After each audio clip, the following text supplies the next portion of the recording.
మనము కట్టెల పొయ్యి మీద దోశలు వేసుకుంటున్నాము. దాంతోపాటు మన తోటలో వచ్చినటువంటి నల్లేరు పచ్చడి చేస్తున్నాను.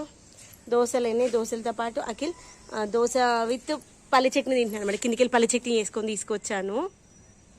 మస్తు ఉండే అసలు అలా పల్లి చట్నీతోటి. యాక్చువల్గా టమాటా చట్నీతో తిందాం అనుకున్నాము, కానీ టమాటా చట్నీ కాలేదన్నమాట అప్పటికి.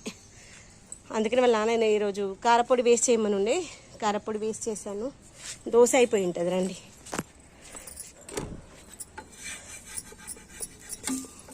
ఇది అయిపోగానే నల్లేరు కట్ చేసి పొయ్యి మీద వేసేద్దాం, మంచిగా ఉడుకుతూ ఉంటుంది.